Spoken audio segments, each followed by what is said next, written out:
Welcome to another episode of All Consuming Podcast.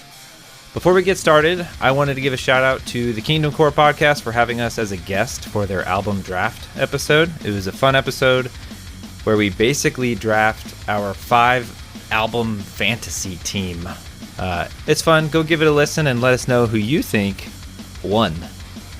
And I also wanted to give a shout out to our patrons. We love you guys and we appreciate you all.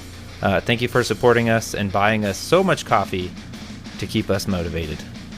All right, so here is our episode. Hey, Tyler, what is new? Oh, man, I'm doing great. Went on a little vacation with the family down to Arizona. Oh, yeah, I saw. Yeah, so saw like some huge cacti, dude. Like 40 feet tall. A cacti saguaro, dude? A man? saguaro cactus. Like those things are huge. It was pretty wild. But Was it pretty warm? You know, it was like high 60s, low 70s. No way. Yeah. I pictured I guess it's winter and they're probably thinking it's freezing, but that's still pretty good weather. Dude, everyone down there, this is wild. Everyone down there, 60s and 70s, they all had like coats on, like winter coats. You're like, right? It's and pants. shorts and tank top weather. Yeah, I got sunburned actually. I got a sunburn on my neck, and everyone Nice. else is all like bundled up. But no, it was cool. Never been to Arizona, and I think it's like super underrated. You know, you only think about it for like old people that go down there and snowbirds. Like, I don't know, Yeah. It's pretty fun, man. It's cool. I got an uncle and a cousin that live down in Arizona. Really, that's cool. I'm also, I don't know what I brought back. Like I joke, like I told my students, I'm like, sorry guys, I brought back like 2 new variants of COVID because right when I got back, I got sick, you know, and I'm still a little stuffed up, and you don't really know. At least this is how I feel. You don't know what life was like before. Like you wonder, like, am I ever gonna be able to fully breathe out of my nose again? And you know, and you're sleeping and you like, turn side to side, let it drain out one side, let it drain out the other, and it's just like the most frustrating thing in the world. So Tyler, are you one of those teachers that licks your finger when you pass out papers, you know? Dude, heck no, man. I swear, like every time a teacher did that, I'm like, I'm not touching this. Like, you could take that paper back. I don't do that. Wait, do teachers pass around papers nowadays? Yes. Yeah. We're fighting the technology a little bit. We still have some worksheets and stuff, but Oh wow, okay. I'm the opposite, man. Like my hands get so jacked up because I use so much sanitizer because kids are disgusting, you know.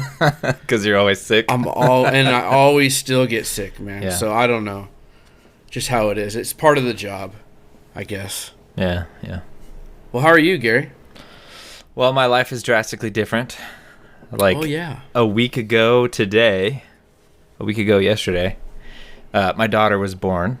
Yeah. So congrats. we have a 1-week-old who is currently upstairs sleeping, and she's great. Like every other day, it's hard. It's weird. I don't know what it is, but she'll spend one day like she sleeps easy. She never fusses. She's totally happy. And then the next day, it's like screaming bloody murder. I'm like, why? Why is this so hard? So I kind of been going up and down with sleep too, because she usually gets kind of upset around 9 p.m. to 2 a.m., you know? Oh yeah. And so that's just a long time to... And I feel bad because Jen's up all the time. She has to do the feeding and stuff. And I'm like, when you're done, I'll hold her because she always has to be held, you know? Except for those every other night, you know? We could just lay her down and she's like, peace, Gone, yeah. Don't touch me. I'm done. And we're like, sweet. And I get like 7 hours. I'm stoked. But yeah, it's good. You know, the boys are getting used to having a third and half of the attention of the parents. Dude, yeah, that's crazy. Yeah, so our youngest will hold her and likes to touch her and, you know, rock her and stuff. My oldest, Henry, you know, who does the outro of our podcast, thank you for listening. Yeah. He won't touch her. He's like, she looks like an old lady. I'm like, well, that's how they look. Your baby's very cute, Gary, but yes, sometimes little newborns are so weird. Totally. I'm like, man, you're looking at her a week in, like, you know, and so she's a breastfed baby, so they drop weight first. Yeah. And then they start picking up weight, and so they get even skinnier. You know? And then so now she's starting to plump up and look she's looking a lot cuter than, grandma baby. But that's how babies are, like newborns. Like. Everyone pictures them from like movies and stuff where they're like a 6-month-old baby coming out of the womb. Like, look at this fully formed, healthy, thick, chunky baby. It's like that's not. There's no way that's coming out of there. You know what I'm saying? Like, yeah. But it was a cool experience. Home birth. Yeah. Born in the water. It was a water birth. See, you guys are crazy for that, but yeah, it's pretty cool. I've talked to people on Discord, and a couple people have like reached out. They're like, "What? We do that too. I've never had anyone to talk to that has done that." And I'm like, "Yeah." I mean, Jen did it with our first one, and I was terrified. I was like, "This is gonna be a nightmare. I'm not gonna make it." Panicky. And then once it was done, I was like, "Well, shoot, that was easy." Assuming there's no complications or anything like that in the pregnancy, like. Home births are just a piece of cake, and I'm totally an advocate for them now. Really? See, for me, like that's cool. Like, do they stay? Like, because you have a midwife, I assume, or something? Yeah. Mm-hmm. Do they stay the night? No. Or they just, like, deuce? So it depends, right? There can be things that happen that they're waiting to happen, like the baby has to poop. Usually it happens right away, but there could be complications. And there's other things too with the mom that I won't get into details on the podcast, but if it doesn't happen within 24 hours, you have to go to the hospital. Yeah. Right. So if that doesn't happen, they stick around, to make sure. But yeah, we had a midwife, and she had like 2 midwives in training. And so there's actually 3 of them here. And then, our friend Lydia, Grant and Lydia, right? Yeah. She was our doula. So she was there to help me with Jen, like, keeping her motivated and like massaging and putting pressure and like, just helping with labor stuff. But so, yeah, I mean, I felt like we had a whole team. There's like 6 people, including Jen, in our bedroom, But it's very chill and mellow. And, when it's all said and done, cleanup is easy. It's at home, and it was a water birth, so it was even easier. And then like, you don't have to drive them home. But yeah, I mean, it's an experience. I think people have been giving birth since the beginning of humanity. Well, more power to you guys. I don't know how you do it. Like, I don't think we ever could have. So more power to you, for sure. You could do it, Tyler. No way, dude. No way. Need that hospital, like, to be there. Like, we needed that, Well, and the good thing is we live like 2 minutes from the hospital, the Valley Hospital. So, bro, that's a long ways away. What, 2 minutes? Yeah, dude. Like, you're in the hospital. You're in the hospital. Like, you're there. It's like, button, boom, they're there. Yeah. But did we need them? Probably not. Like, but still, like. Anyway, this is enough about pregnancy. And birthing. We're 10 minutes in. Today, we're going to talk about Wolves at the Gate, Eulogies. And I think now's the time that we'll jump in. That's enough of us catching up, right? Sure. Yeah, sure. You're like, no, I had more to say, but whatever. We're doing it. A long time coming, huh? Wolves at the Gate. I feel like we always say we're going to do it, and then we never do it. Yep. So much so that, like, this is another one that people are like, it's just kind of me atoning for comments I've made about Wolves at the Gate, right? Yeah, like, I mean, you're just trolling people, I don't know if it's, like, trolling. I just, like, I'm not saying, I've never said Wolves at the Gate's bad. Right. Ever. Right. You've put them in a box, so to speak. I've just said, I don't know if they're heavy. Yeah. Well. But I think they are.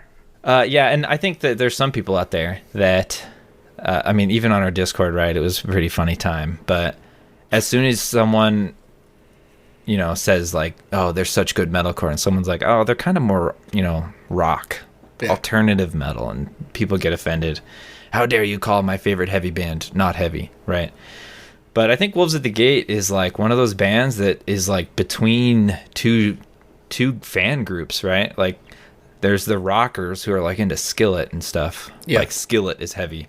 They like Wolves at the Gate, but they scream too much, And it's like they like it, and there's some songs that they really like. And then you got the people that are like, impending doom all day long, and they're like, no, Wolves at the Gate is weak, they're not heavy enough, Yeah. and it's like a mixture of these two fan groups, and you get some people that go, no, they're totally heavy, look at those breakdowns, and someone's like, that's a breakdown, like, Yeah. so it's like you got these like feuding fan groups in the Christian music scene that are just like, what do we call this, like, where are they at? And I think we're going to get into that soon. So recently we had dinner at someone's house, people from our church, right? Sure. And they're awesome. Like, it's weird. Like, at one moment I was like doing like childcare, helping out with that, and my pastor like mentioned our podcast, and I wasn't in there. So I wasn't even in there to like see what transpired, What the conversation was. Sure. but he like mentioned it because in some sort of kind of joke or whatever, and then a lot of people in the congregation were like, oh, Tyler has a podcast, what's it about? And then heavy music, they kind of figured out, so what's that, and they've been so awesome. They're like, I've had a few people like come up, hey, I went to New Mexico, I flew to New Mexico, and on the flight there I listened to your Christmas episode and it was so fun, and then this lady, we went to her house for dinner and her family. And she listened, and she came up. She listened to our album of the year, and she ranked her top 5 songs, and it was really cool. It was awesome. Wait, the top 5 songs that we talked about? Songs we talked about. She ranked 5 of her favorite songs that we talked about. Oh, okay. Yeah, and it was really cool. So I thought it was really awesome that they actually listened. But she asked. I don't even remember. Did we put music on that? Oh, no. We did. We played like 1 or 2 songs, like depending on how. Okay, yeah. Okay, but we talked about a bunch of songs. Yep, we did. But anyway, she asked me. We're just having like a game night, after dinner, and she says to me, "What makes a band heavy?" And I was like, Well, if you put them all on a scale and you weigh them. If it's over 1,000 pounds, I think they're considered. I kind of heavy. just like felt like I didn't do it justice. I was like, Well, putting on the spot like that, yeah. Yeah, is it the vocals? I said, like when people scream, that's kind of like the line, I think, between like what we say is like heavy, but there's bands that don't scream a ton that I still think are heavy. So is it the guitar and the tone of the guitar? I don't know. This is the question to end all questions, and it goes along with what we're talking about. Is Wolves at the Gate heavy? I think to a lot of people, the normie, they would be like, totally. Yeah. They're very heavy. Totally. Right? And so I don't know. Like, I don't know what that is. Maybe heavy to me and you is different than somebody else. Yeah. But we like to just say heavy music because we have so many subgenres we listen to. Right? Yeah, I mean that's a tough one too, because it's like what's heavy? Oh, geez, This is kind of an inside joke, but I always ask people now, like, is Turnstile heavy? And Gary would say no, but like my wife's like, yeah, they are. Oh, you said heavy. I thought you said good. But you know what I'm saying? Like, it just depends on who the person is. Yeah. Yeah, so, and there's people that'll listen to, Phineas, who's like metalcore, right? They're like, that's not heavy. You need to listen to Impending Doom or whatever it is. That's not really heavy. That's basically metal. So, yeah, Wolves at the Gate, I think we can just clear this up right now. I'm going to come out and say it. They're heavy. I agree. So take that, haters. Or like, what is it? I posted a question on the Christian Metal Facebook group. There's like 40,000 people in there, but it's just like a poll. Like, what do you guys mostly listen to? And I like what genre? Just to see like where most people are. A lot of people are into metal, but metalcore is still number 1. But the like 3rd place, like someone wrote in like, if it makes your head bob, it's heavy. Just head bob. And I was like, yeah, I guess if you bob your head to it, it's heavy. I don't bob my head to like need to breathe. Yeah, but like I bob my head to like Destiny's Child.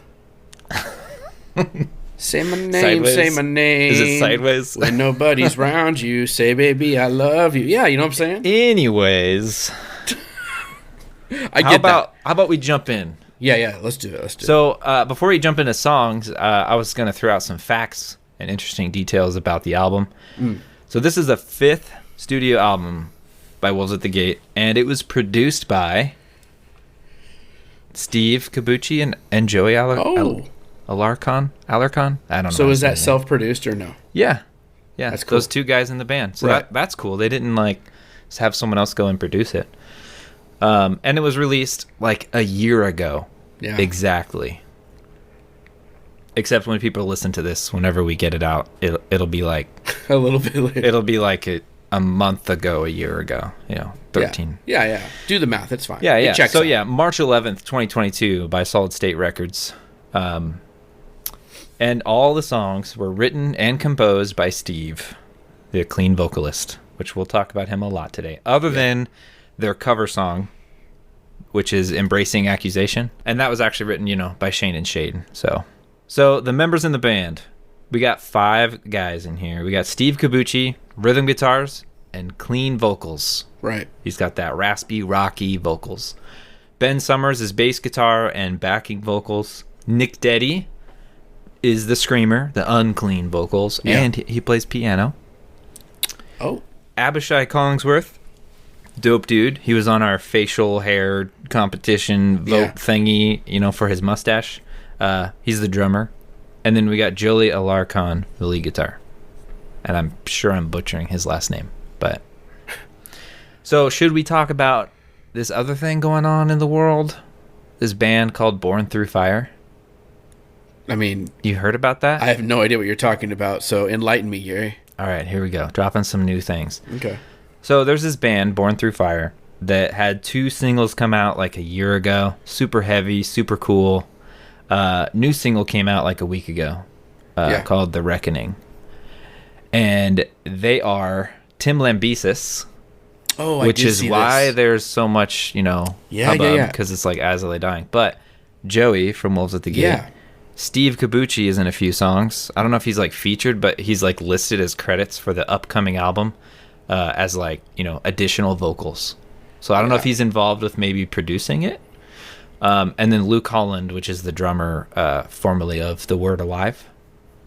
So it's like this 4-man group, 2-man. It's technically Tim and Joey is the band. And I think they're getting help with other people and stuff. But it's this really interesting, band. But super cool. I mean, it's like, heavier than As I Lay Dying. But, it's more of that same like redemption type lyrics, right? Seeking forgiveness, past wrongdoings. Sure. The stuff Tim knows about. But yeah, it's got a lot of problem. People don't like it because As I Lay Dying just kind of crumbled this past year, right? Everyone but one left the band, and it's being replaced by other people. And now he's got another side project with, people with, stand-up guys character, right? In Wolves at the Gate. Yeah. It's interesting. It's very interesting, right? Because, obviously, Tim Lambesis, right? Prior to his conviction, attempting to murder his wife. Yeah. Right? Hire a hitman to do that. Prior to that, man, he was top-notch in our genre, right? Yeah. Like, As I Lay Dying was up there with all the other bands. And it's not just As I Lay Dying, because, like, he mixed and produced so much. Yeah, he was big time into the genre. Even the Christian scene, War of Ages. Yeah. And, like, he, like, guest vocals and all kinds of stuff. But, yeah, big. Yeah, and so before that, man, he was, like, the top up there. And then afterwards, now it's, like, this, like, weird thing that we have to, like, deal with. Because, like, he says he did his time. He's said he's repented or sought forgiveness. All the music he's, I think, written after, just like you said, is kind of this redemptive kind of, like, tone. But it's hard to, like, say I want to support someone that did that. Yeah. But as Christians, like, we just should forgive. Now, we forgive, but not necessarily, like, support. I don't know. It's such a weird thing. Yeah, like, I don't know, man. Like, it's tough. I still love, like, As I Lay Dying. I listen to him all the time. Yep. But I don't know.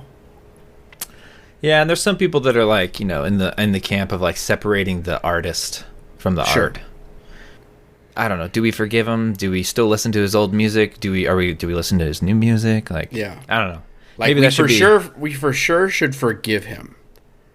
Yes. But I don't know if we should support him. I get it. Yeah, that's like the weird thing. Like, truthfully, I'll probably listen. I love their most recent album, As They Shaped Die. by Fire. Yeah, I thought it was so pretty good, man. Yep, it's really good. And I think there were some pretty awesome dudes in As They Die outside of Tim Lambesis, but they have since all really left. Yeah. Right, and it kind of crumbled. So this new project, what's it called? Born Through Fire. Born Through Fire. I did see. I got like 3 singles out. I saw a picture of the dudes, Tim Lambesis and the Wolves of the Gate guy. Tim Lambesis is all wet and sweaty looking all the time. That's just his normal look. That's just how he looks. Just completely jacked out of his mind. The time. Yeah. Yeah. Well, that's cool. Okay. Anyway, fun little thing. Some of the guys in Wolves at the Gate are involved in that, and I don't know. I'll probably pay attention and listen to it and see what's going on, and who knows. So how about we jump in to the stuff, to the music? Eulogies, baby. Let's get into this album. Eulogies. Tyler and I picked 6 songs, texting back and forth, and narrowed it down to 6. There's more we wanted to do, but time. I think we could have done the whole album. It is a great album that we'll, I guess, wrap up at the end. Yeah, the problem with doing the whole album is like we tend to like speed run, and we don't actually get to like goof off as much. For sure. So it's like, oh, we have, yikes, we're 45 minutes in and we've only done 2 songs, we have to like, this one only gets 2 minutes attention, this one gets 4 minutes. So attention to detail, I guess. Hey, it's Kaylee Cuoco for Priceline. Ready to go to your happy place for a happy price? Well, why didn't you say so? Just download the Priceline app right now and save up to 60% on hotels. So whether it's Cousin Kevin's Kazoo Concert in Kansas City, go Kevin, or Becky's Bachelorette Bash in Bermuda, you never have to miss a trip ever again. So download the Priceline app today. Your savings are waiting. Go to your happy place for a happy price. Go to your happy price, Priceline. So the first song we picked, you ready? I'm ready. Let's do it. First song we picked, the first song, Shadows.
So, Tyler, yes, sir. Are you familiar with Plato's allegory of the cave? I mean, sort of, yeah. And did you know that this is based on that? Did not think about that, no. So, now you may enlighten me. All right, here we go. Okay, first of all, Gary, where did you read that from? Because I don't think you knew that either. So, I totally knew that. Okay. For one, I took philosophy in college a few times. A few different, levels of it. Oh, you failed it once and had to take it again? No. Okay, well, technically, I took it at Central, transferred over to Eastern Washington, and they're like, nah, bruh, philosophy not the same. I'm like, are you kidding me? Took the class, and it's literally the same thing. But that was a good impression of philosophy majors, by the way. It's a really good impression. And not only that, I heard it on the Labeled podcast, and that's where he gained the inspiration about it. Cool. So, but I mean, if you don't know that story and you like listen to the lyrics, you're like, what on earth is he talking about? Yeah. So like, I don't know. I'll give a quick deep dive on allegory of the cave. So basically, in the cave, Plato describes a group of people that they're chained in this cave to a wall, or not necessarily to a wall, but there's a fire behind them, and they're facing away from the fire, and all they see is the shadows, song name, on the wall. And so anything that passes between the light and them, you know, they see the shadow of it on the wall. So their whole life is from that perspective. They don't see the true image or the true object. They just see the representation of its shadow, and that's all they know. Yeah. Right. And so this song takes that, but gives it like a Christian lens, and basically, you know, the sun is God, and he gets to see it, right? And the light blows away the shadows and makes them completely pointless, and it can actually see things for what they are, which is, you know, the whole analogy of that. And there's a lot more to it that Plato describes and jumps into in regarding philosophy, right? But we're not gonna get there. The other little interesting fact: this is the second single, that they dropped. What was the first one? Stop the Bleeding. Oh, really? Like a year before. I remember it was so early. I felt like. Yeah. I was like, what? Second single? What? I love the idea. Of, I didn't even think of Plato, truthfully. That now you brought it up makes total sense. The idea of like not seeing the source of light, but the source of light is causing the shadow, you know, like that idea. And then thinking about how close everyone is, like that light is right there, right? If you just turned around, it's there, like, and you don't, right? Or you can see what the light's doing, but you don't even think it's from the light. And it's just an interesting like perspective, I think, of disbelief. But the song is really an awesome album opener, I think. Yeah. It's fast paced, it's heavy. Yeah, I love the riff the chorus, and the tempo. Yeah. I think Steve Cabucci is a fantastic, like, clean chorus singer. When he's singing like upbeat, fast choruses, like, I love that so much about Wolves at the Gate. Now, when it goes to like quiet bridge music and he's singing still, which is like, that's still like Wolves at the Gate. Like, you listen to that and you're like, oh, that's definitely Wolves at the Gate. Yeah. That's where I kind of get a little lost. At Wolves at the Gate? Yeah, it's just kind of, I listen to that, I'm like, this is where I get kind of lost a little bit, you know? Like, beautiful, great song. I just, the bridge, like, I don't know. And I know it's obviously meant to be like super mellow to build back up, you know? It's what's listed right here on my notes. Gary's favorite part. Peaceful No way. bridge. For no real. No way. Yeah. Get out of here. Yeah. That's your favorite part? Yeah. Why? Just because the whole song is fast and quick and, you know, gets you going. And so when it slows down, you know, to build back up, you know, we're used to like build, fast, drop, nasty breakdown is the slow part, right? And Wolves at the Gate doesn't do that. They don't do that, yeah. They do, you know, oh, let's throw in a piano, let's sing softly, let's make this peaceful and beautiful. And I just think it makes it more dynamic and makes it stick out more. So it's not like, because now I could listen to songs like that over and over and over because it's not the same thing all 3 minutes of it, you know?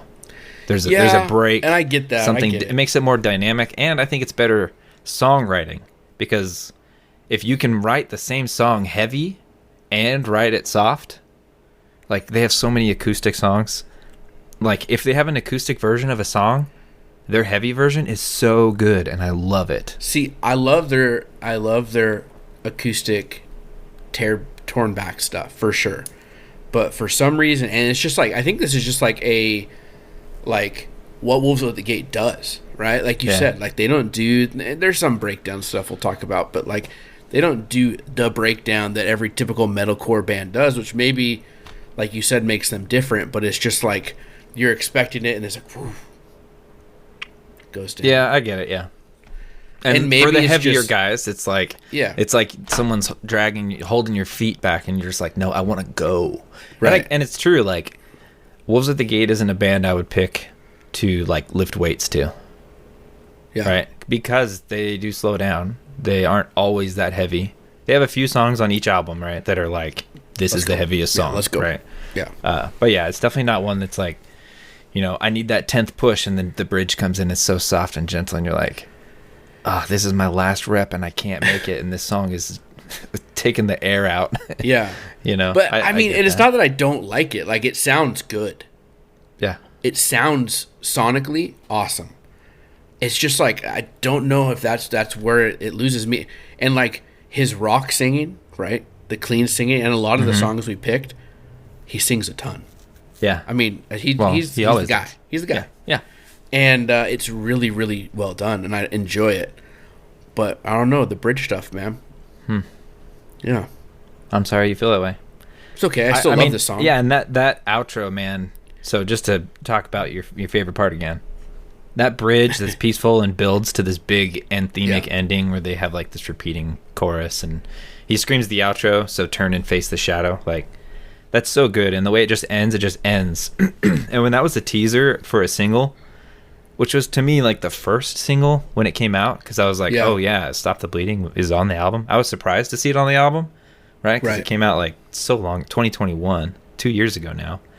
And like, I was excited to hear it. And what came after this was Lowborn, which was a Christmas single, and it was like, so good. Oh my gosh, this album is going to be nuts, you know? But yeah, and you know, I think my favorite part about Wolves at the Gate is, in general, and this song specifically too, is just the lyrics, like the writing style. Very faith-based, every song. Sure. And it's amazing, right? And from an outside person looking in, you don't necessarily know that this is about God. I mean, you probably will know, especially with other songs later. But I just like just the analogy, you know, like looking at the sun. He's, you know, the darkness is gone, amazed by the light, and turning all of his doubt into sight, right? Because if you're chained up your whole life, you've never seen anything but shadows, and something goes by on that wall, how much doubt do you have? Like, what was that? What is that thing? I kind of see what it is. I have no idea. And when you get to see the light and you get to see what it's showing, I mean, what doubt? There's no doubt. Yeah. I know what that is. I see it clearly. I don't know, just that kind of like songwriting, and like, I feel like I can visualize things. But here's a complaint I have. I can't understand Wolves at the Gate's lyric, like singing half the time. You got to read it. You got to go and actually read it. And it's crazy because there's people that scream out there, bands that are so heavy and scream. And I feel like, you know, like Sleeping Giant, right? I know every word. Yeah. I know what he's screaming. But for whatever reason, like, I guess it's Steve's voice or something, or maybe, I don't know. Maybe I just need to hear him talk more to figure out how he's saying things. But I just don't realize the words he's saying. Like, I hear them if I'm listening and I'm focused, right? But just like listening to it in the background, like cleaning the house, whatever, got the vinyl spinning, whatever, like, it's hard for me to like find those like sentences that really stick out. But like reading the lyrics, I'm like, whoa, this is epic. That's what he's saying. This is so cool. Well, and then when you read it, you're like, how could it be anything else? Like, of course that's what he's saying. Right. But I thought he was saying kiss the whale the whole time. It's kiss the wave. Not just kidding. I thought it was Kids the Wave. Yeah, no, I totally get that. But like, this song is it's a top-notch song, right? And super great album opener. My favorite part of the song is when he just says go. Yeah. I'm like, where? Let's do it. I'm ready. You know, like, it's it's a fun part. And he does it again later. It says like, oh, I think. Yeah. But that's it's not a breakdown, but it's a like heavy jumps. part. Yeah, it jumps from like a bridge, or from a chorus into a verse. Like, here we go. You know, you got that fun guitar riff that follows it. Yeah, very fun. Well, next song, ready to go? Let's do it. All right, the next song we chose was Peace That Starts the War.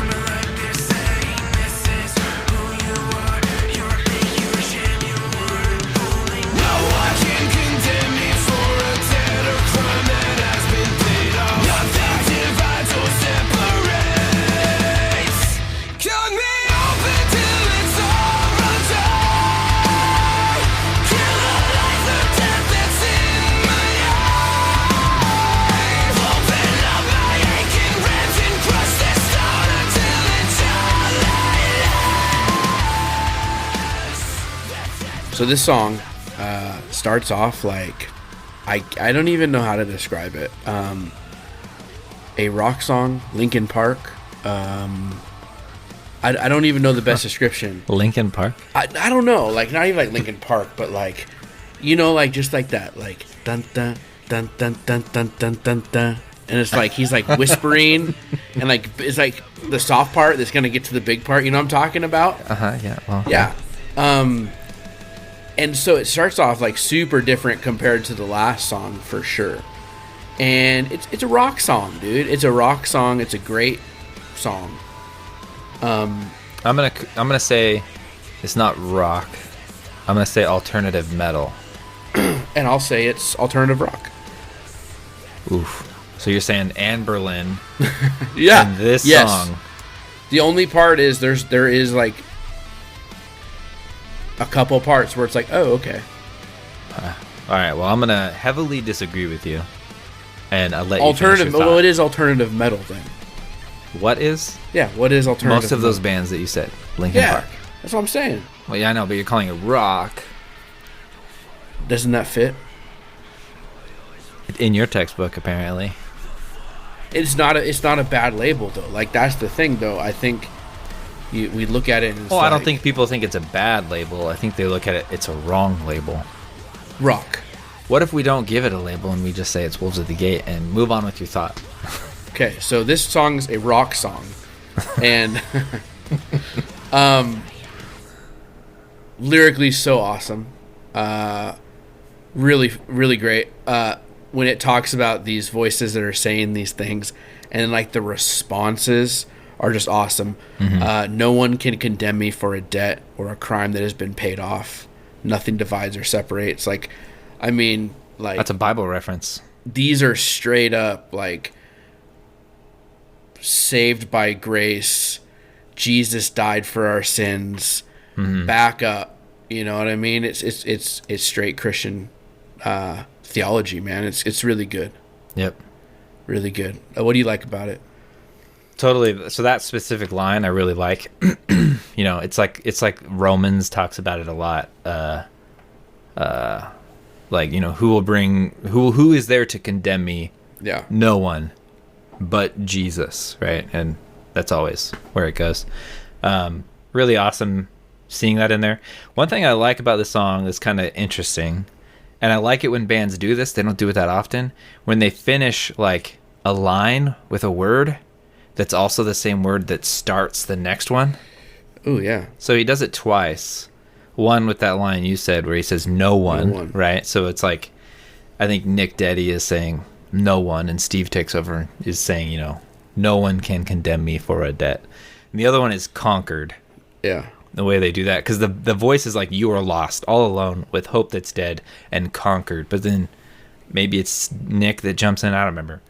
And he screams, you know, conquered is the name that's placed upon the hell that waited for me. It's a response to that and false it kind of like voice. interrupts them and takes that last word and like says, nah, death is conquered.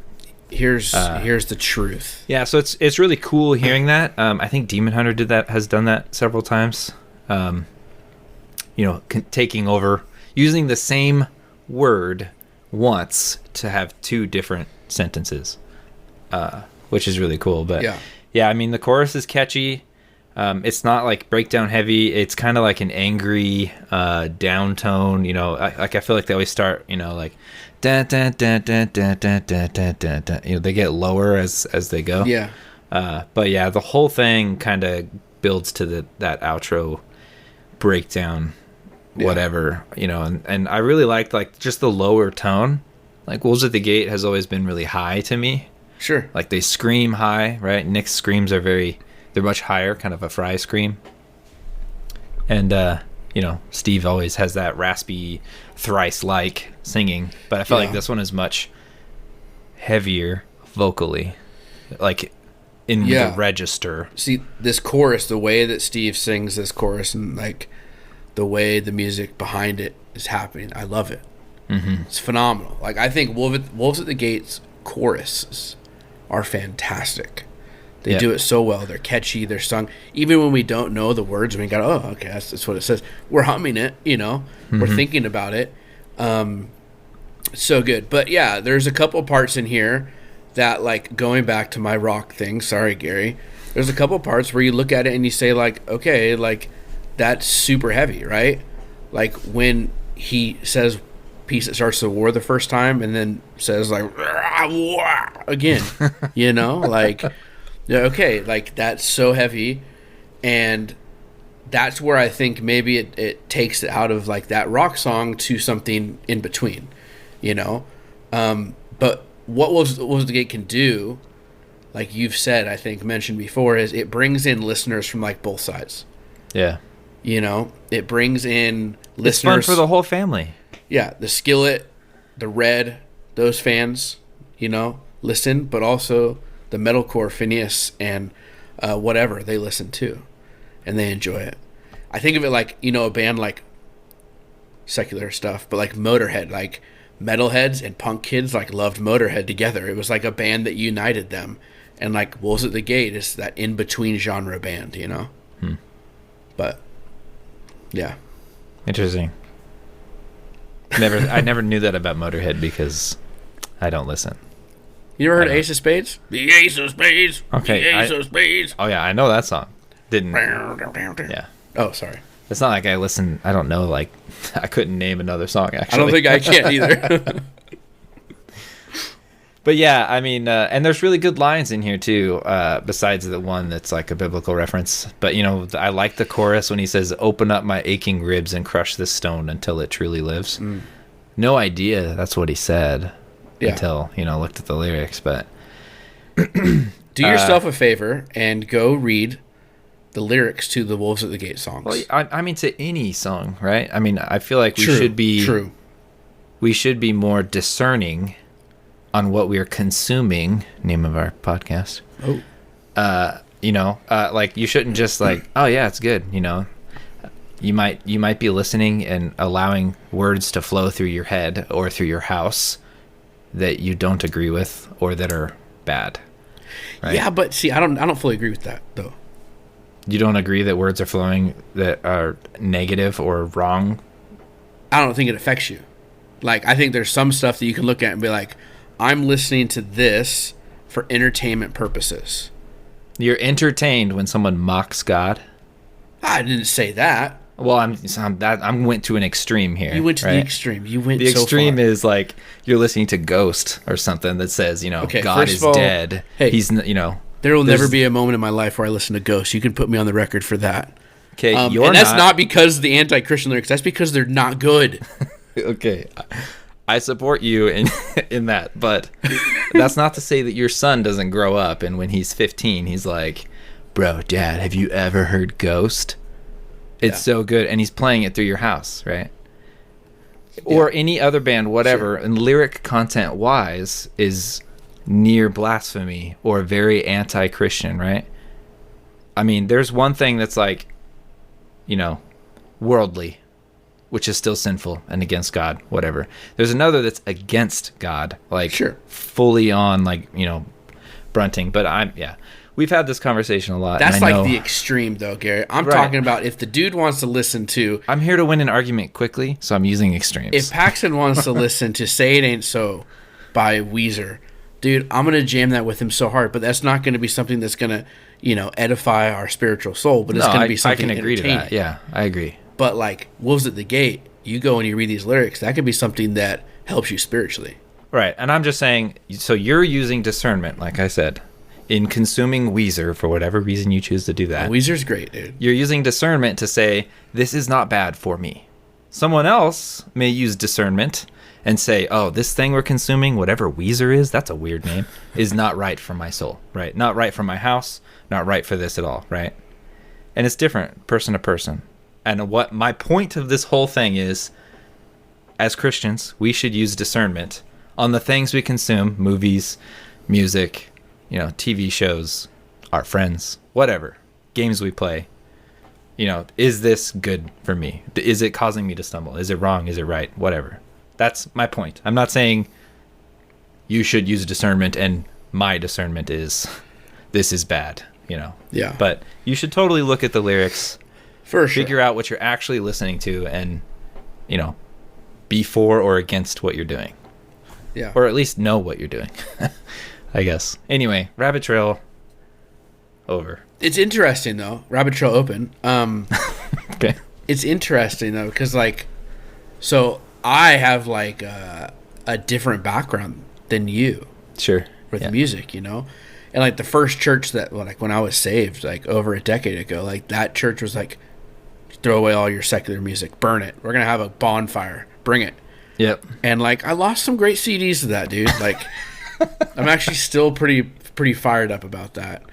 No pun intended. But, like, I think there's sometimes, like, a double standard, right? Like, maybe the movies or the TV or all that, like, that also is in the entertainment. Like, I think that's totally fine to watch Friends, even though there's, like, some episodes that have, like, some stuff that I'm not fully agreeing with, or whatever Sure. it is, Yeah. you know? Like, and so it's just such a hard deal. Like,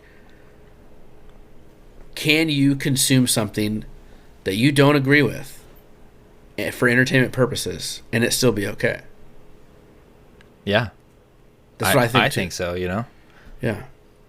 I mean, I think that I think where things get tricky is if you're a new Christian and maybe you don't have that understanding or knowledge of that discernment, right? Like what kind of worldly is too much, right? Because a lot of people, they get saved and they do this like radical life change. Like, I had a friend in high school that became a Christian, and he, you know, got rid of his PlayStation and his Xbox, no more games.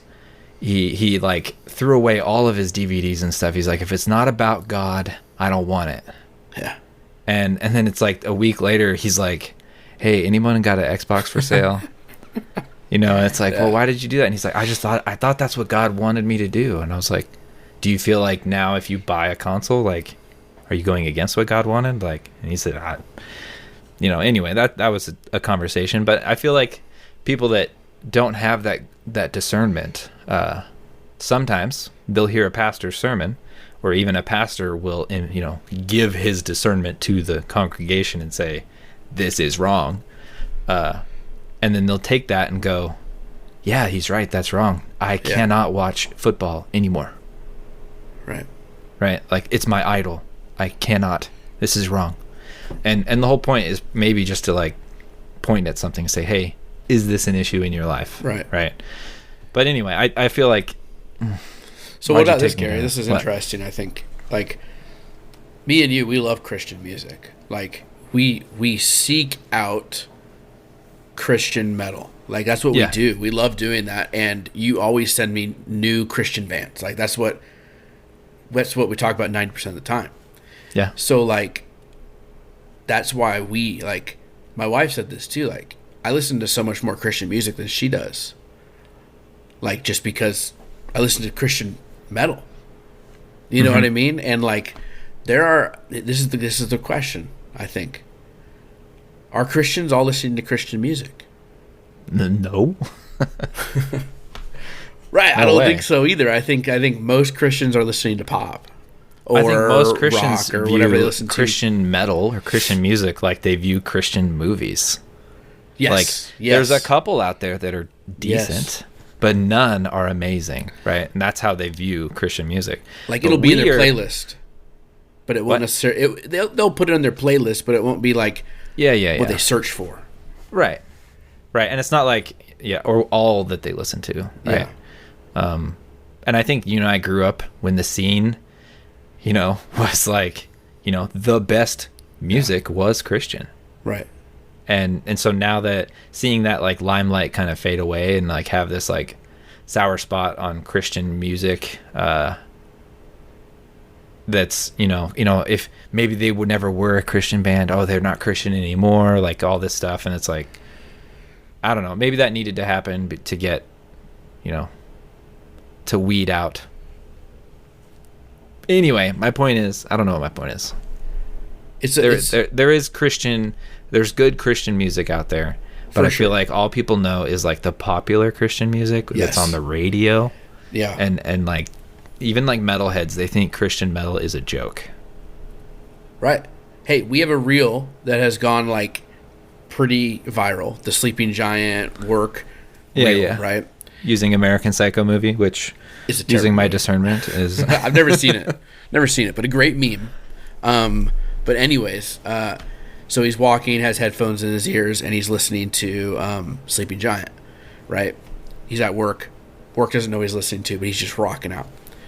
Now, even on that reel, as it's reached, like it's reached Spanish-speaking countries, bro. The comments that we're getting are like in Spanish. Did you notice that? Yeah, click see translation. Yes. What's this guy saying? Like they've reached like Central America, which is in South America, which is pretty cool. But there's people that are like commenting on there that are like, dude, this is the most corny lyrics I've ever heard in my life. Yeah, LOL Jesus core. Right. You know? And like to me, I'm like, dude, these lyrics have like made me cry sometimes, like, or whatever. Like they've touched my soul. Yeah. And they're like, oh, these are cringe. You know, and I think some people do still look at Christian music like that, right? Even though like I would argue that Sleeping Giant is a great hardcore band just for music wise. Right. You know?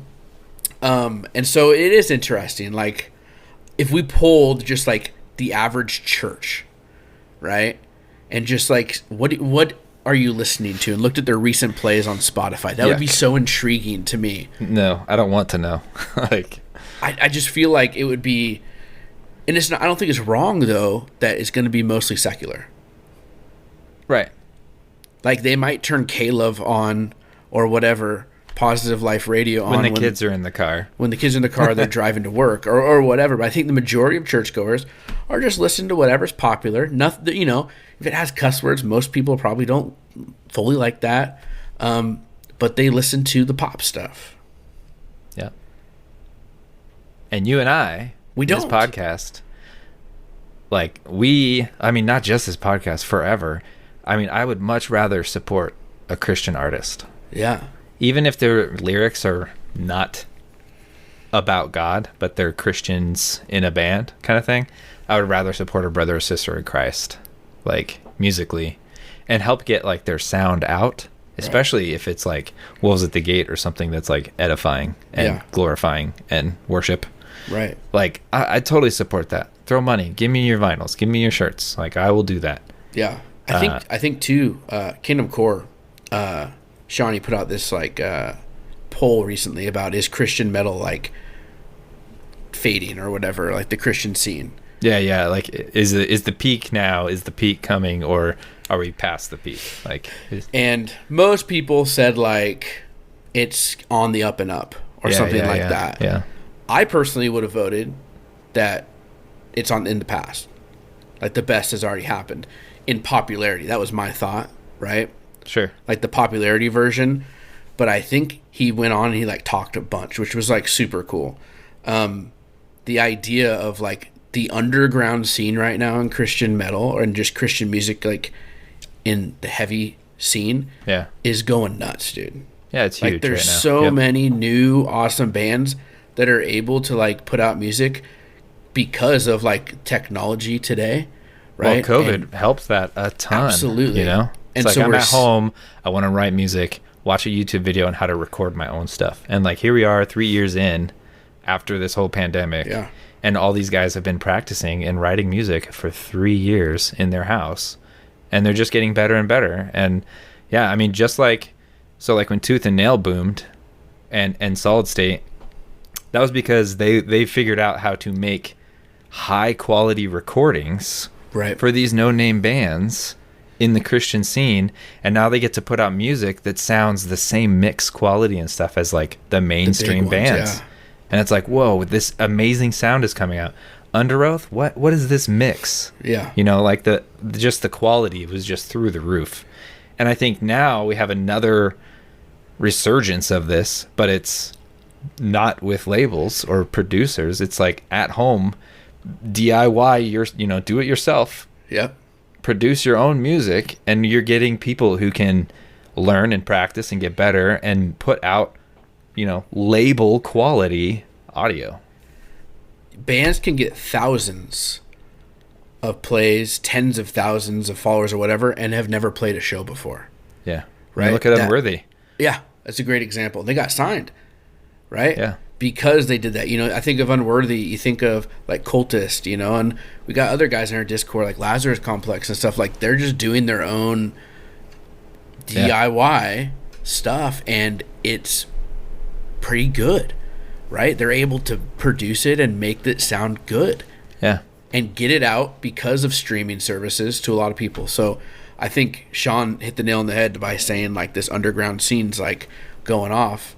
And who knows, like the future, even if it doesn't get to the popularity that was the 2000s and 2010s. So you voted that, right? The old. I think I voted that the popularity. In my mind, I was thinking like this is popularity. It'll never, in my mind, get back up to the peak of popularity. Where it's like mainstream, right? Yeah. I don't think it's ever going to get there. The top metalcore was Christian. Right. Right. You don't think it'll get like that. But I do think he's right about that there's going to be some awesome bands that might even be better than those bands in the past. They might not be as popular, but they're gonna be great, dude. Yeah. And so that's exciting. So I think we should get back to out of this rabbit hole that I tried to leave. I tried to climb out of this rabbit hole, and you pulled me back in. Right back in, baby. And dang it, we went down a different one, and now we're just like hey, a that's web. a good conversation, I thought, though. Yeah. So, any other thoughts on Peace That Starts the War?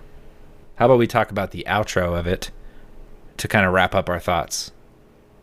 Because the outro is the heaviest thing on this song. Yes. I really like the way that it, you know, when he like does this like growl talk, kind of reminds me of like Ryan Clark early days. Yeah. Of like this like, you know, my eyes are fixed on, and it's like this angry, like growly kind of talk, and it just builds up to this screaming like all I see is peace, war, you know. So Tyler, here's a tough one for you. What is the peace that starts the war? I knew you were going to do that. If you knew, then you came prepared. No. So peace that starts the war. The war is the afterwards, if that makes sense. Like Revelation kind of thing? Is that what you're talking about? No. In my mind, I was like, okay, so I don't know if this makes sense, and it's probably wrong, right? The piece of like understanding that God's truths are there, that he died, he paid for your sins, like that then starts the war against your doubt. Like you use that piece to fight the war inside yourself, the inner battles. Yeah, I get that. Yeah. What about you? What do you think? No, I agree with that. I actually wasn't sure. I mean, I was super not confident or comfortable if you were to ask me, so I had to ask you first. I'm not confident either, but I made it work. No, I think that makes sense. I think that, you know, when you find grace, it's peace, right? And then you realize, like, I got a lot of changes to make in my life. Yeah. Like, it's time to go to war against sin in my life. And then those voices and the way keep coming. Yeah, the voices that he's talking about that are like, you know, it's kind of beating himself up. You know, you're lost, you're alone. Yeah. Hope is dead, you know, and it's like, no, not true. Death is defeated, you know, like. Here's some truth that God says, right? And he uses that as like his weapon. Yeah. You know, and like, it's that guilt thing too, because the first voice that is in there, you know, he's like, you know, he rebuttals him and says, no one can condemn me, right, for a debt that's already been paid. Stop beating myself up because of, you know, a sin in my past or even in my present, you know, like it's paid for, like ask for forgiveness and be done with it. Yeah. Anyway, so after a rabbit trail and last closing thoughts on that, how about we move on to our third song? Let's do it. Lights and Fire.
So I'm going to throw down some facts before we jump into this. Okay. Fact number 1. This is the 3rd single. Was it?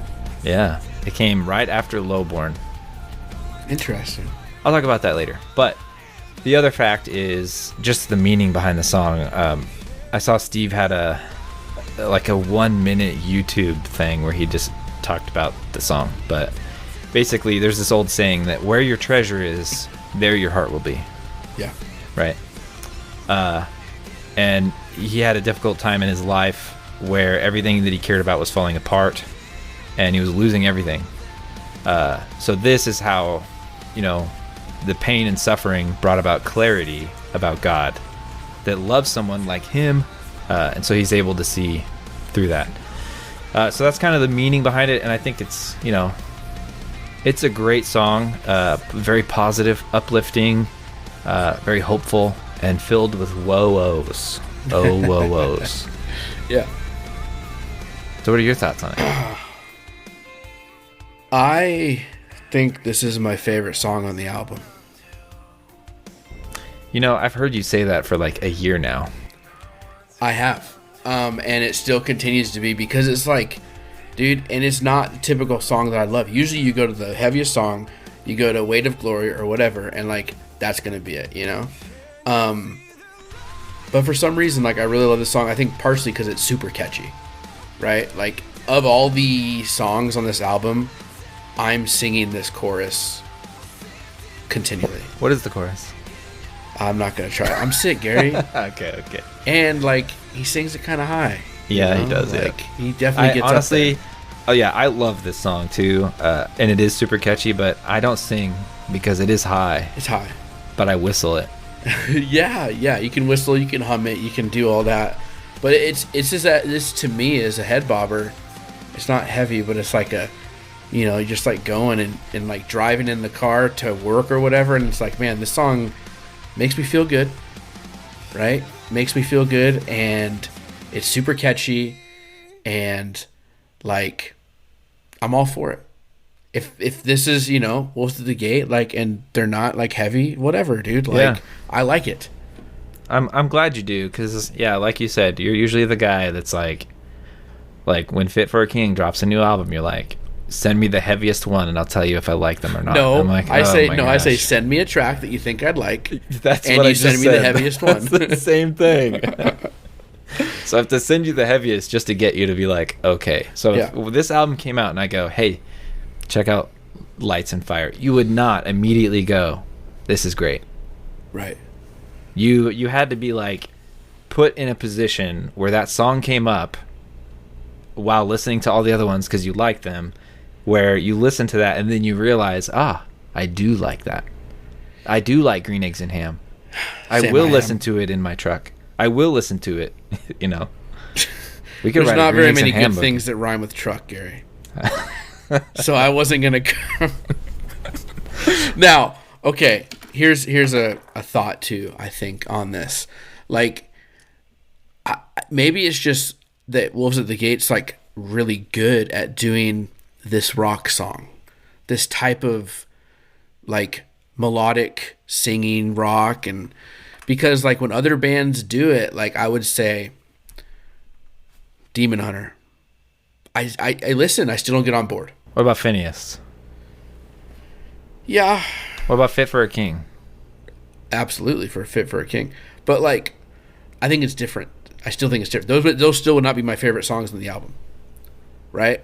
Like I can listen to Driving Nails, and then I can listen to your string version of Driving Nails, and both. I just want to drive nails through my ears. Oh my gosh! Right, and I probably made that joke already. But you see, I wouldn't call those my favorite songs on the album, right? Right.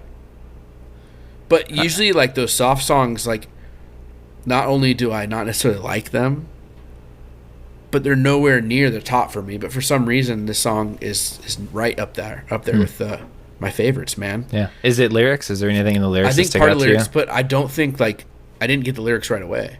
Well, yeah, because you can't understand what he's saying. Yeah, but lyrically, like, dude, this is your walk with God, right? This is like letting the old man go, and all the things that come with that as you continually like reevaluate yourself, you're like, oh, I need to figure that thing out too. I need to figure that one out and that, just so you can be more and more like Christ. And I don't know, it's super encouraging because he's going through it too. And you're going through it too, and I'm going through it too, and it's like, it's not easy. Yeah. But there's hope, right? Yeah, I like how this song's, like, the first half is, like, how it happened. Yeah. Or rather, it's happening. Yeah. Things are burning down now, and, like, he looks through the ashes, and he finds love that calls. Yeah. And then the second half is, like, past tense.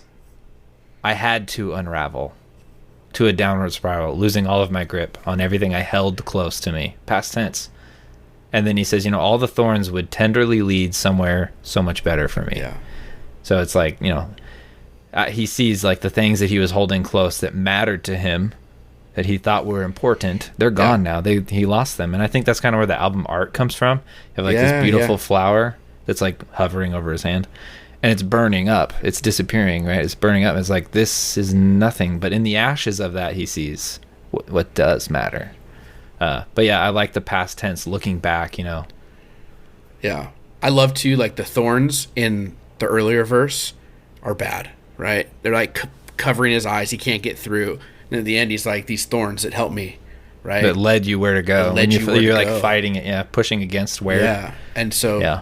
It's just, they're really good lyricists too. Like, I mean, Steve is.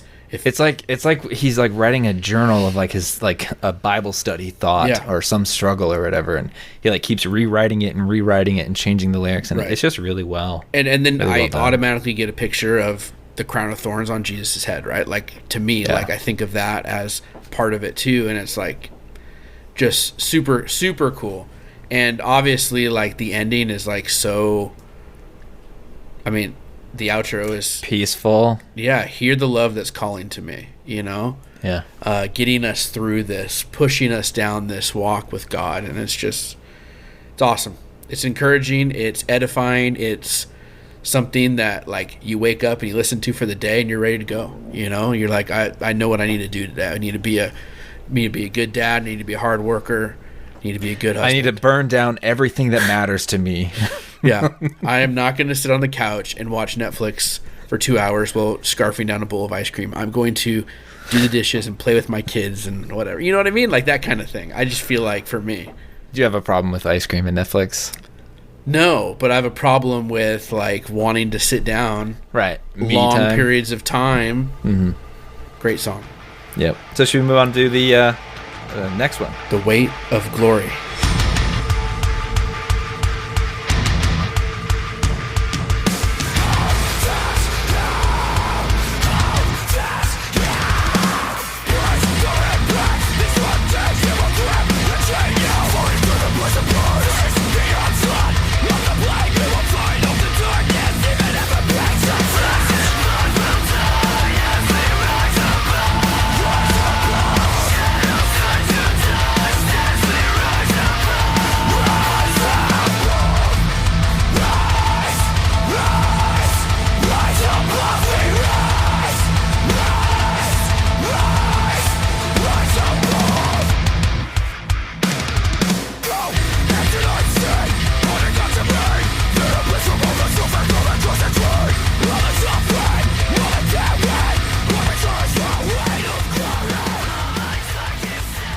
So right away, when I saw the title of this track, I thought of the sermon preached by C.S. Lewis, The Weight of Glory.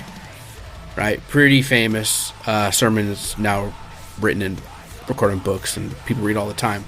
And I think it probably got its inspiration from that, right? Wolves at the Gate probably were inspired by C.S. Lewis's writings for this. It's news to me, so I'm all ears. Yeah. And not only do I like it for lyrical content, but I love this song because it is so heavy. Their heaviest song, great song. It's a metalcore song. I think my favorite part are the group shots. Like throughout. Rise. That one? They're all throughout, and it's super fun. Yeah.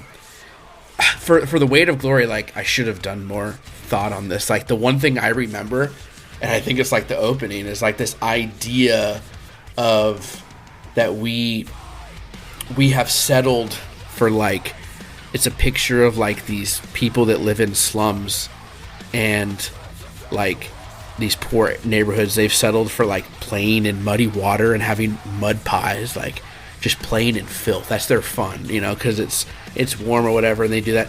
And they have no idea that they could just go to have a holiday at the ocean and see this beautiful creation, right? Like, we've settled for like the complacency, the bare minimum of life, of what God's created. And so that, I don't know why that stood out to me from what I've read. But I read it a long time ago. Like, I probably in college is when I read it.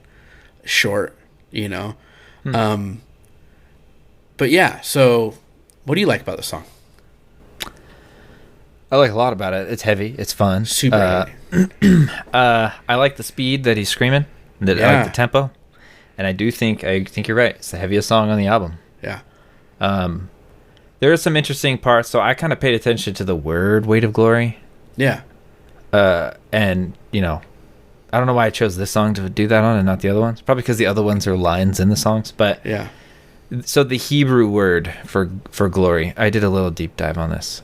Okay. That is the word that is used in the Bible is kavod, pronounced with a V, has a B, and it also means weight. So the same word meaning glory and weight is used. And to steal the words of Jonathan Edwards, he says, "The glory of God is the weight of all that God is, the fullness of his understanding, virtue, and happiness." So weight of glory is, you know, the kavod of kavod, but and it's also, you know, in the Bible all over, right? I think it's, you know, it's Paul uses it to talk about persevering to the Corinthians, Right. Yeah. and says that he says, "For this light momentary affliction is preparing us for an eternal weight of glory beyond all comparison." And it's used as a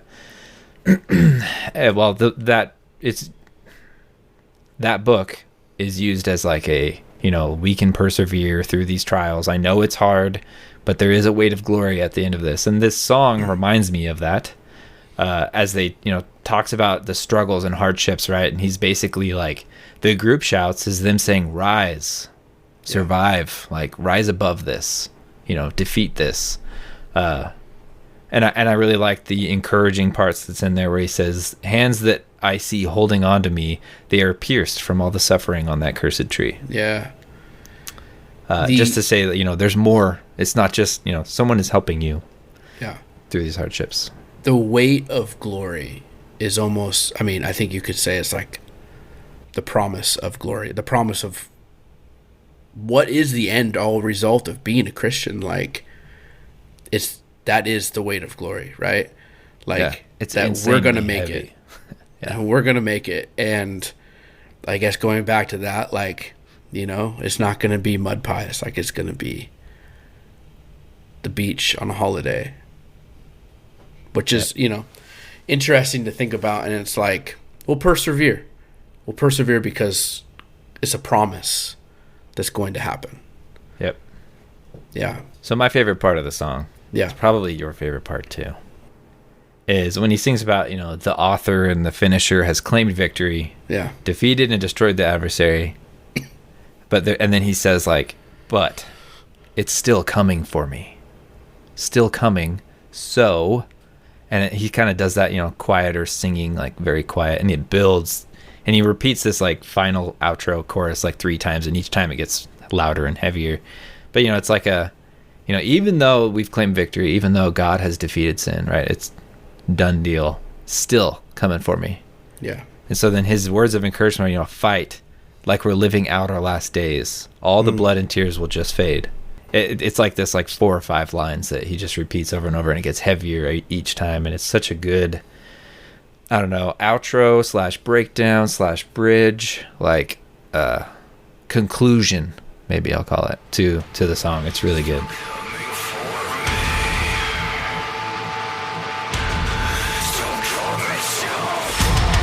Like we're living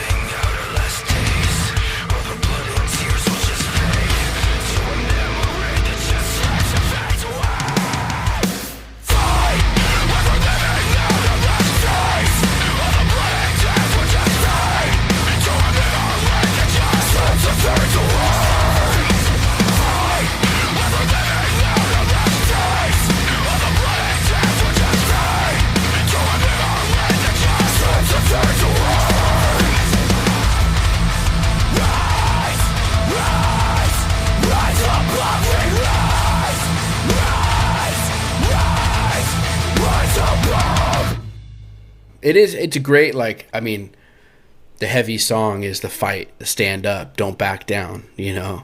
Like, I think the tone of the music fits that too. Yeah, I feel like lyrically this is like a War of Ages song.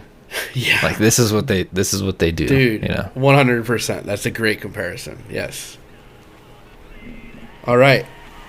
Should we move on to the 5th song that we chose? I'm down. Let's do it. Stop the Bleeding.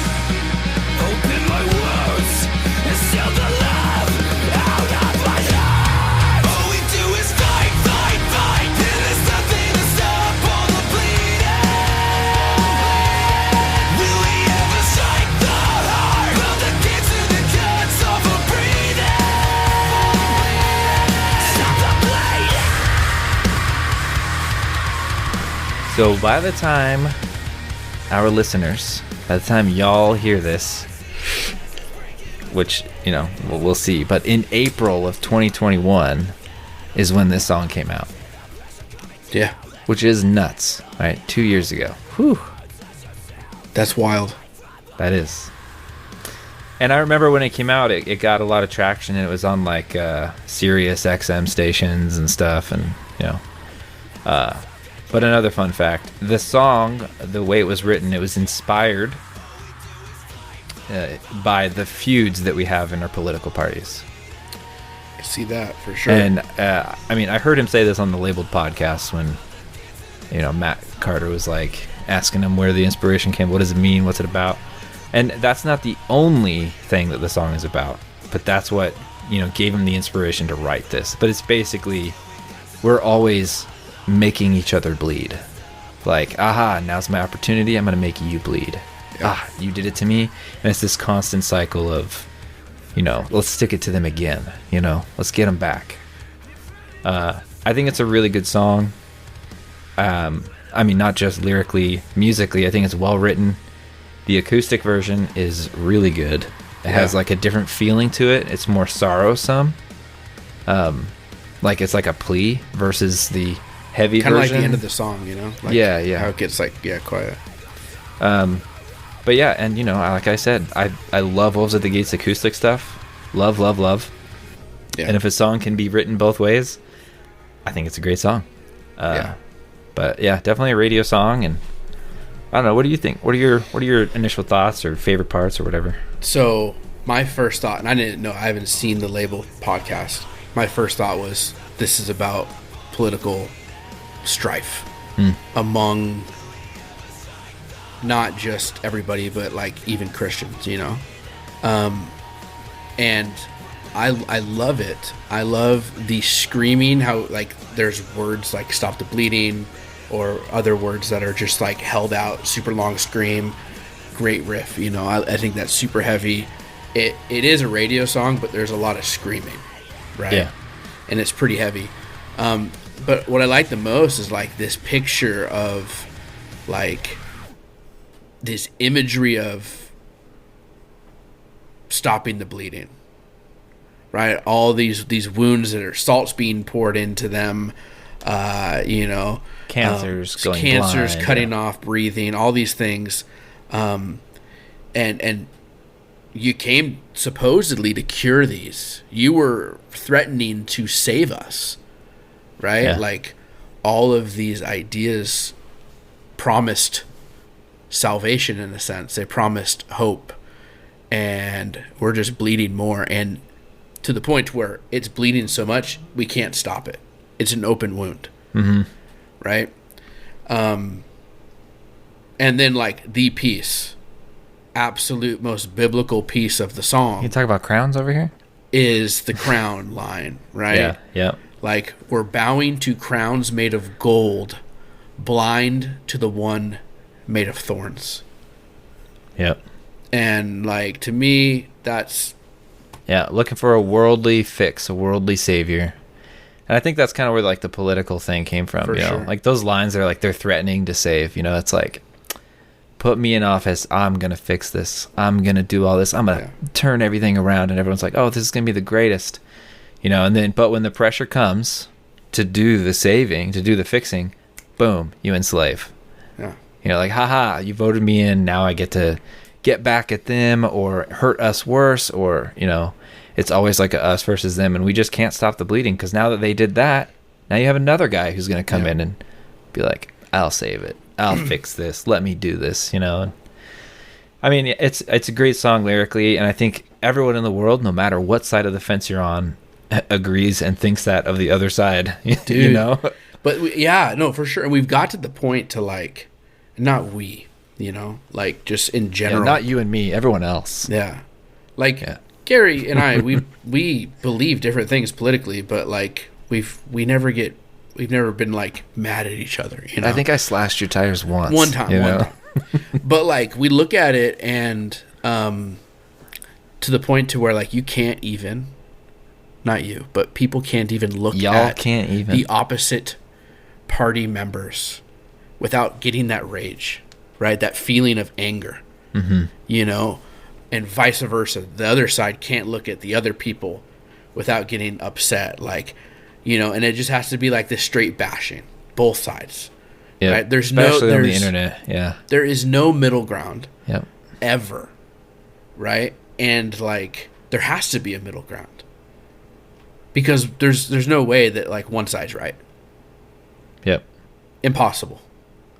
And we've got it to the point to where it's like, well, if you believe one thing on this side, you believe everything on this side. And if you believe one thing on this side, you believe everything on that side. And that's the party you're stuck in. Sorry. Yep. And You've it's now like, been labeled. Yeah. Yep. And it's so brutal. Tyler called you rock music. You're rock music. Labeled. You can never escape that label now. And it's like, man, like that, no party is ever going to save us. No politician, no vote, no nothing, man. Like, but we put a lot of time and effort and thought and anger and social media comments into that. Yep. Instead of like focusing on the crown of thorns, like Jesus. I hear you. Yep. So I don't know. This song goes hard because of that, and I love that it's like literally like that's a Bible verse. Yep. Right? Looking at it and then taking that and applying it to today. And it's not, you're totally right. Like he might have been inspired by today's political climate, but like it could be used for everything. You know? I don't know. Like this is another interesting thing. Yeah, like when let's instead of like it being like a political thing, how about a genre thing? For sure. Like now I don't think it's that bad, but like I have a thought. Like, okay, and maybe I was just naive. But, like, I feel like when I was in school, like, or when I was younger, politics wasn't that big of a deal. You're naive. Like, it was a big deal, but it wasn't like it is today. Well, the internet has certainly not helped. Right. Like, social media, being able to say whatever you want and then step away and never look at a response again, right? That's huge. How many YouTube comments are just the most rudest, most harshest thing you've ever seen, and people like reply to them and get all angry and angry react all the time, and now it's like the top comment, and that dude never looked at it again. He doesn't care. It's especially like Reddit, you get in these echo chambers. Everyone agrees the same thing. The other dudes across the fence are the worst. They're idiots and they're going to ruin our country. And you go into that subreddit and you're just like, whoa.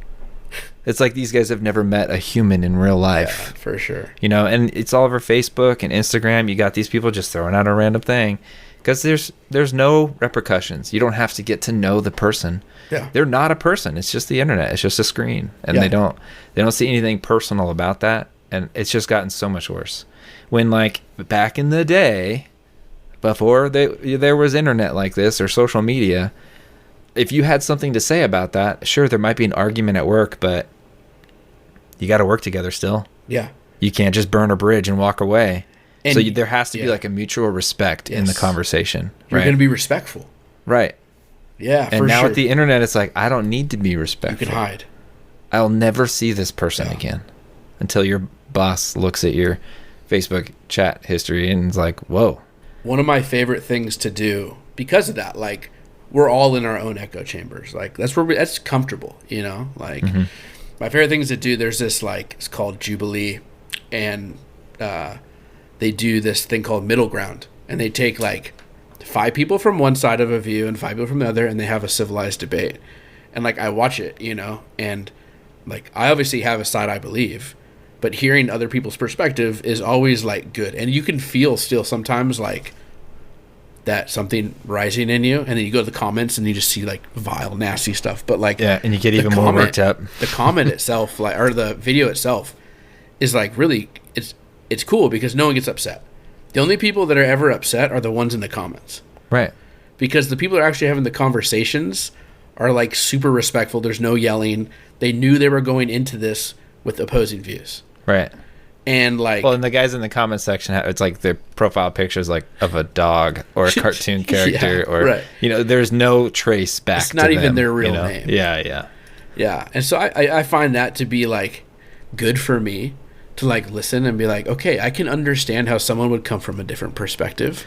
Yeah. I don't believe that, but now I kind of feel like this is all about Marvel versus DC, right? That's what you're talking about. I watched one today on, like, feminism, right? And it's all women, right? But it was like 5 that are, like, anti, 5 that are for, and it was so interesting. Like, one, I just don't know a ton about it, right? But it was interesting to hear opposing viewpoints that I was like, okay, I kind of understand that. But as a woman, I identify. Right? No, it was cool, man. Like, I think we should do more of the in-person stuff than the social media stuff. There's nothing you can do about that. It's going to happen. Right, but, like, we can do it. We just don't. Sure. We, the human race.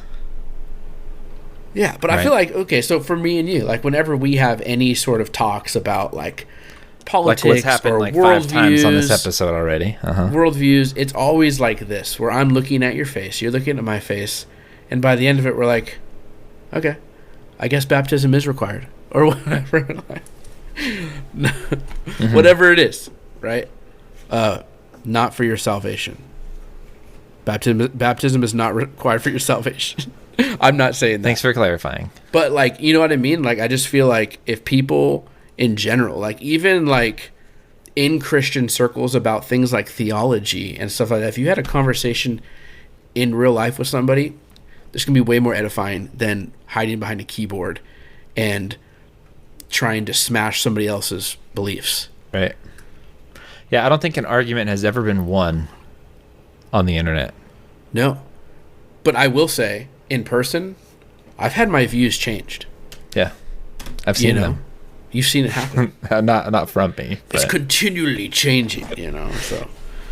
Yeah, no, this song's great, dude. Like, and it makes you think about all those things. And I think if Steve Kabuchi was in this chat with us right now, or anyone else at the gate, they would be saying the exact same thing, is let's focus on Jesus and not on every other little argument that doesn't matter, that will not save us, that is causing us to literally harm each other. Yep. All right, let's move on to our last song. Silent Anthem. I'm singing this song like it's fading in the background. Now singing this song like it's gonna be the last.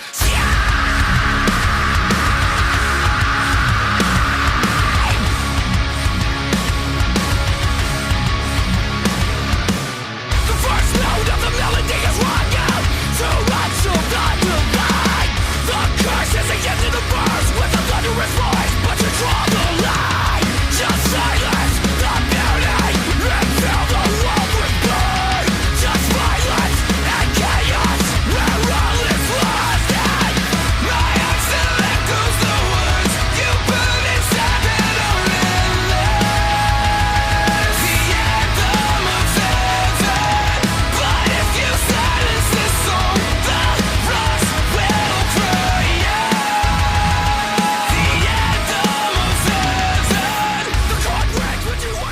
this isn't necessarily my favorite song, right? Like I said earlier, my favorite song is probably Lights and Fire.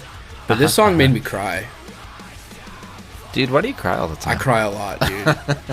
When Holy Name did their live performance, I'm crying, right? Tyler's like texting me like, dude, I'm crying in front of my kids. And I'm like, what am I have a heart of stone? Like, I'm sitting right here with both of my boys and like...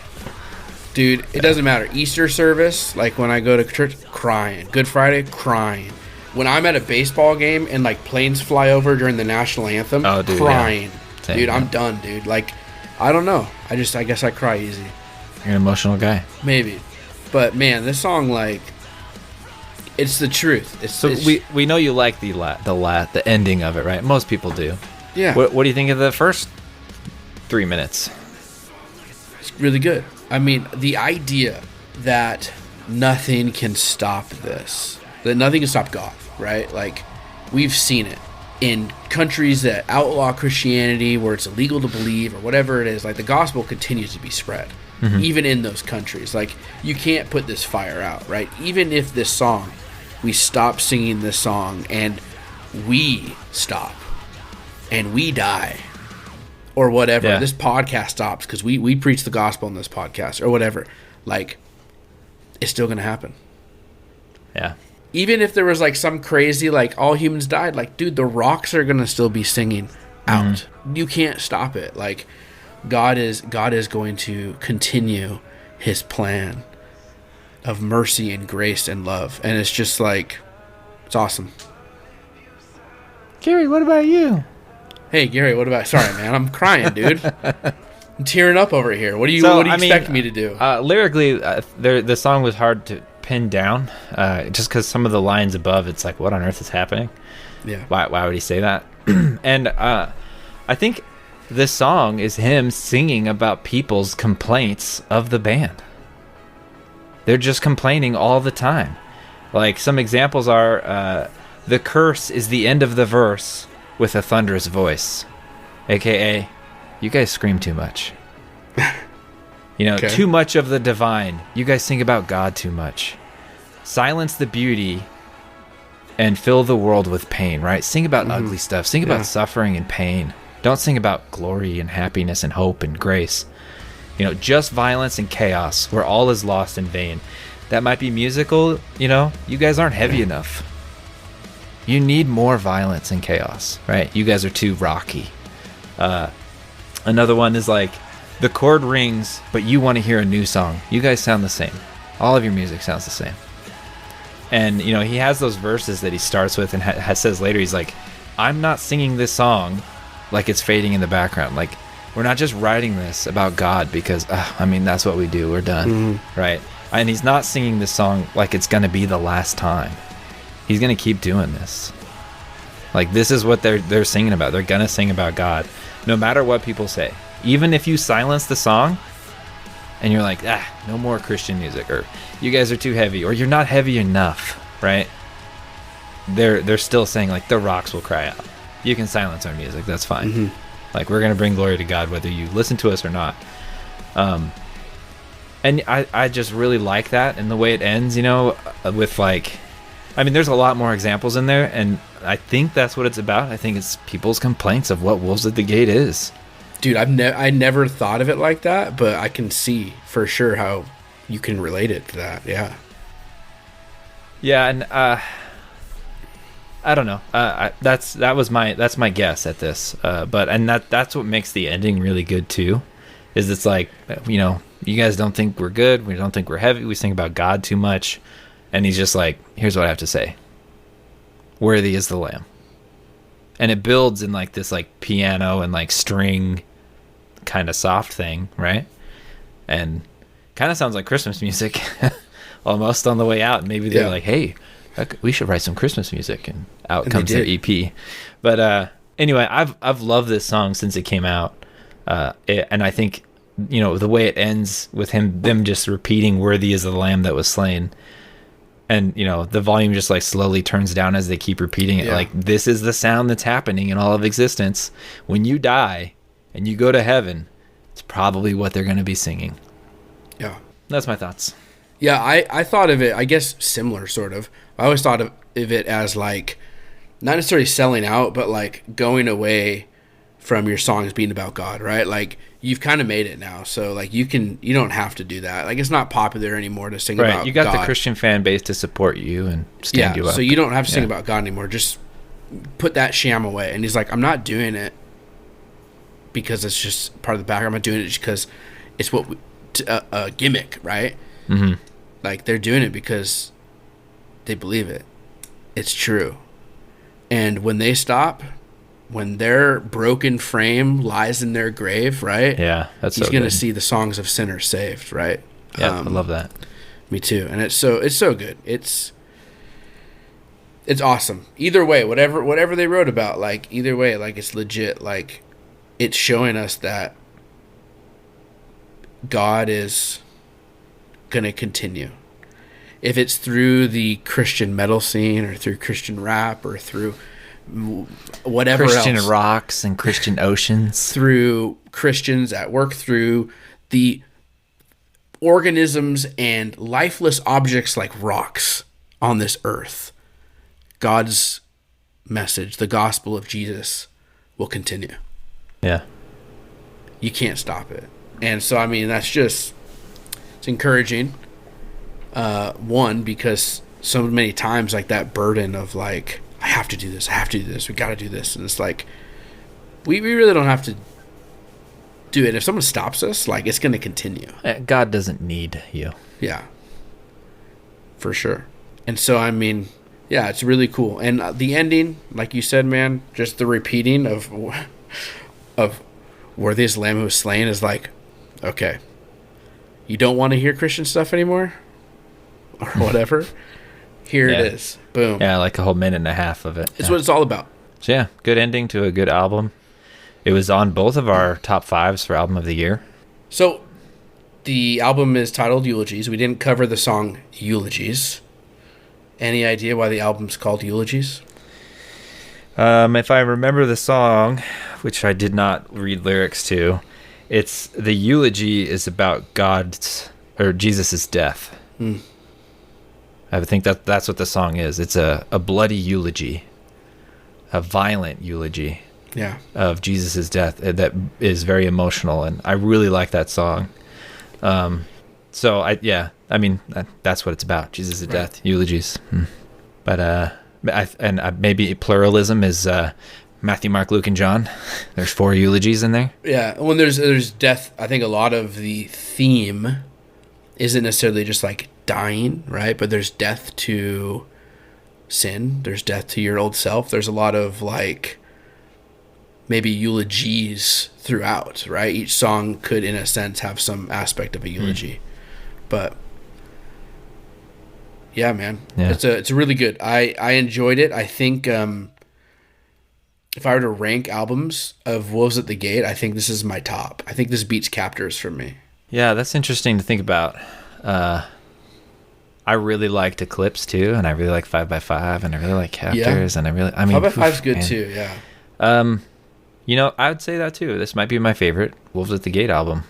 Yeah. I think it's their best produced and songwriting, and yeah, it's really well done. My album review, I'll say, that is basically, we've already talked about this. It's like a mix of 2 sounds, this whole album, right? Yeah. You have that heavier songs that are a little more gritty metalcore. That's like, you know, Phineas or Memphis May Fire, maybe some Wage War. Then you have like this rock or like, I don't know, alternative metal is what I thought of, and I'm going to stick rock, with it. Bro, I got you. Yeah, okay. Well, there is rock in it. Okay. Anthemic rock, alternative metal, whatever. Yeah.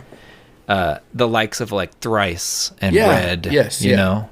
And I think they space the songs out in a way that when you're listening to it front and back, that it's a good pacing. It's not like front loaded with all the heavy stuff. It's like mixed in there really well, so it feels very dynamic and every song flows really good. I thoroughly enjoy the album, but I wouldn't say it's perfect. And like, I mean, it's not, they're not pushing any limits of metalcore, right? They didn't make any crazy, you know, what is this sound? But this is a solid album, and I think it stands at the top of the genre. Like, it's really good quality. There's a lot of stuff out there that's way worse, right? Yes. And over the past like 25 years, however long metalcore's been around, right? This is a good one, right? If you're going to tell someone, you know, it's an excellent genre to give to people. It's an excellent album for the genre to give to people that are looking to get into heavier music. Absolutely. It goes back to the thought, like, okay, so what makes something heavy, you know? And if your barrier is like too much screaming, then Wolves at the Gate's perfect for you. Yeah. You know, if you're like, I'm not fully into like all the screaming, like I think Wolves at the Gate is awesome because it still has great riffs, it's heavy, and like catchy, good hooks, super like, catchy. Yeah. And it's like you said, like it's just really well done. And it's Christian. And it's not just Christians in a band. Like it's a Christian band. Like let's be real. Like and the their genre, last song. That's it. The genre is Christian. Yeah. Their last song like explains it to a T, I think. They will not change. No matter how much people say. I don't know. I've heard this band Gideon have a song that's like that. Which one? Kingdom Minded? No, they had a song on it might be Gut Check or something like that. You know, like they're never going to change. They'll keep their faith, all this. Anyway, Rabbit Trail, out. So do you have any other closing thoughts on this? I would love to, and I never have. I've never seen them live, dude. I know you have. You never seen Wolves at the Gate live? Nope. I think I've seen them 3 times. Yeah. Never seen them. I think it'd be really cool. And so, like, what does that look like? Like, what does a Wolves at the Gate show look like? Is it like a red show? The first time I saw them was maybe after Captors sometime. They were on tour with, like, Gideon, Fit for a King, and the Word Alive and another band. And they played at The Hop. Yeah. Mosh pits, shoving. No one really, I don't think anyone there knew who they were really, except for like me and Bobby and Joel. Yeah. And which that's all they were there to see. So as soon as they played, they like pieced out and left. I was all by myself. And then the other 2 times I saw them at a church at free concerts. Oh, that's cool. They played with Disciple. You know, Disciple like ran this big tour thing, and they went with them and talked with them afterwards with Ryan Bordner. Didn't get to hang out with them because our son was very little, and it's like I had to go back home, you know. But that was cool. I had a church out here, a lot more intimate. He gave a little sermon that was really cool, and you know, kind of backed by a song that they played, which was Dead Man. But that show, you know, they were the heaviest thing there, so good. But I mean, it was like Relentless Flood, you know, which is a rock band. Disciple, which is a rock band. There's another band there from England. I can't remember their name, but they just signed to like Tooth and Nail. They had like an EP come out a few years ago, but also rock, you know, poppy rock, catchy rock. So when they were up there, like I was into it, but there was no mosh pit, and everyone else was like, "Whoa, this is too heavy," you know, like. Definitely getting that vibe, right? It's literally like a church, right? The congregation was like, most people were in the pews, right? There was no like cleared out mosh pit area. I loved it. It was great, right? Got to see them really well and not get shoved or punched or anything, but I'd love to see them like at the Knitting Factory or something. Yeah. Like when they went on that big tour last year for the Captors stuff. Oh, that'd have been so cool. If they came up to the Pacific Northwest. Right. Everyone's like, they hit the West Coast. I'm like, California is not the West Coast. Yeah. It's a state. The West Coast there's 3 of us up here, okay? Exactly. But we really needed Spokane. Like it's cool. We could do a Seattle Portland thing, but like it takes a lot of work. Takes some planning. Yeah. Like Spokane's a little easier. Yep. Yeah, not for you though. You still don't show up to those. Anyway, great shows. I'd love to see them again. It's been 5 or 6 years since I've seen them. 5 years? 4 years? 4 years. It'd be cool to sing along to these songs, right? Like, yep. To hear them do eulogies. Yeah. Would be awesome. That'd be cool. So yeah, I guess that wraps up our episode, huh? Yeah, dude. That was fun. So thanks everyone for listening. If you like what we're doing, like we said earlier, support us on Patreon. We just used the money to buy Tyler a fancy new webcam. for something we're going to do soon. We have a new format we're kind of thinking about doing. Shorter episode, kind of like a, I don't know, reaction. Yeah. We'll see how it goes. Follow us on Instagram, check out our Facebook. You know, if you want to talk to us and like basically live day to day with us, Discord, you know, I'm on there all the time. Yeah. There's a lot of people on there. We have bands on there that post stuff all the time and teasers and stuff. And you know, if you're in a band, you should join too. Hit me up on there and I'll get you verified, get you a channel. So yeah, thanks for listening. Cool. See you guys.